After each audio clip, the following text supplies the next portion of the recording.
नमस्कार दोस्तों, स्वागत है आपका ब्लूम टीवी 2 चैनल में। आज हम आपको लेकर आए हैं एक अद्भुत कहानी, मनुष्य का भाग्य कब लिखा जाता है। क्या आपने कभी सोचा है कि हमारा भाग्य कब और कैसे लिखा जाता है? क्या यह जन्म के साथ ही तय हो जाता है या फिर हमारे कर्म और मेहनत से इसमें बदलाव किया जा सकता है? इस कहानी में हम आपको बताएंगे कि कैसे एक इंसान अपने भाग्य को खुद गढ़ सकता है, कैसे संघर्ष और मेहनत से नामुमकिन भी मुमकिन हो सकता है। तो चलिए दोस्तों, शुरू करते हैं यह प्रेरणादायक यात्रा। ब्लूम टीवी 2 के साथ कहानी के अंत तक जुड़े रहिए, क्योंकि यहाँ हर कहानी में छुपा है एक गहरा संदेश। वीडियो को लाइक, शेयर और चैनल को सब्सक्राइब करना न भूलें। चलते हैं कहानी की ओर। मनुष्य का भाग्य कब लिखा जाता है। सदियों पहले एक छोटे से गांव में विवेक नाम का एक होशियार और जिज्ञासु युवक रहता था।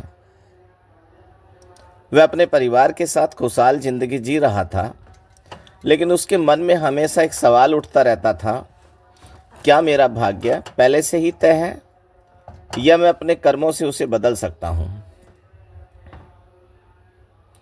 विवेक का यह सवाल उसके मन को चैन नहीं लेने देता था।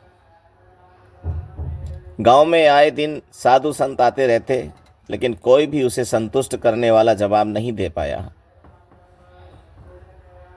एक दिन गांव के मंदिर में एक बूढ़े साधु आए, जिनके चेहरे पर अनुभव की गहरी झुर्रियां थीं और आंखों में चमक।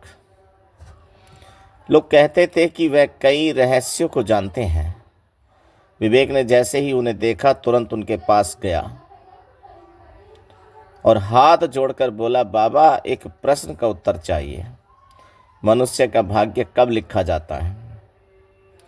बूढ़े साधु ने मुस्कुराते हुए उसकी आंखों में देखा और कहा, विवेक, यह प्रश्न जितना सरल लगता है उतना है नहीं। आओ बैठो, मैं तुम्हें एक कहानी सुनाता हूँ जो तुम्हारे प्रश्न का उत्तर खुद ब खुद दे देगी। साधु ने अपनी कहानी शुरू की। बहुत समय पहले एक आत्मा ब्रह्मलोक में प्रकट हुई।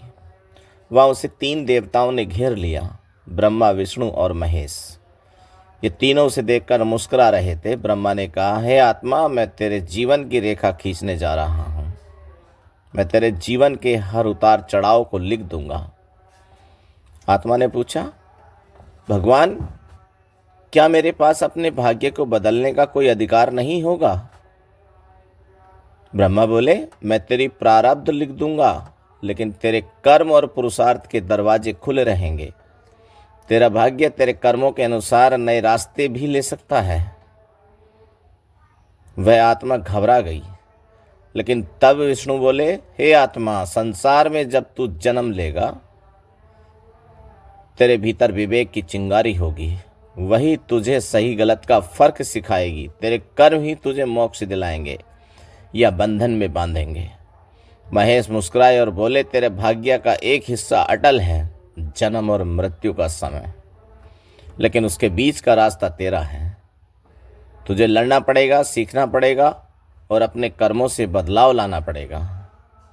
साधु ने विवेक को देखकर कहा, बेटा, यही वह रहस्य है। भाग्य का पहला अध्याय जन्म से पहले ही ब्रह्मा के द्वारा लिखा जाता है, लेकिन कर्मों की कलम इंसान के हाथ में होती है। वह उसे बदल सकता है। कर्म से ही भाग्य के पन्ने पलटते हैं। विवेक की आंखों में चमक आ गई। उसने साधु को प्रणाम किया और गांव लौट आया। अब वह समझ चुका था कि उसका भाग्य सिर्फ उसका नहीं, बल्कि उसके कर्मों से भी जुड़ा हुआ है। उस दिन से विवेक ने अपने हर काम को पूरी ईमानदारी और मेहनत से करना शुरू कर दिया। वह दूसरों की मदद करता, सच्चाई के रास्ते पर चलता और कभी गलत राह पर नहीं जाता। धीरे धीरे उसका जीवन बदलने लगा। गांव के लोग उसकी इज्जत करने लगे। एक दिन गांव में अकाल पड़ा। चारों ओर दुख और भूख का आलम था, लेकिन विवेक ने हिम्मत नहीं हारी। उसने गांव वालों को इकट्ठा किया और मिलकर कुआं खोदना शुरू किया। लोगों ने कहा, क्यों व्यर्थ कोशिश कर रहे हो? ये भाग्य है, कोई इसे नहीं बदल सकता। विवेक ने मुस्कुराकर कहा, साधु बाबा ने कहा था, कर्मों की कलम मेरे हाथ में है, मैं इसे बदल कर दिखाऊंगा। कुआं खुदा और गांव में पानी आया, अकाल दूर हुआ और लोग फिर से खुशहाल हो गए। अब लोग कहते थे, विवेक का भाग्य भी उसी ने अपने हाथों लिखा। कहानी सुनाकर साधु ने कहा, बेटा, इस दुनिया में कोई भी इंसान भाग्य से बंधा है, लेकिन कर्म ही उसे नया रास्ता दिखाते हैं। भाग्य कब लिखा जाता है, यह तो जन्म से पहले तय हो जाता है, लेकिन कर्मों से उसे निखारना इंसान के हाथ में है। विवेक ने साधु को प्रणाम किया और मुस्कुराते हुए अपने जीवन की नई शुरुआत की। दोस्तों, कहानी कैसी लगी प्लीज़ कमेंट में ज़रूर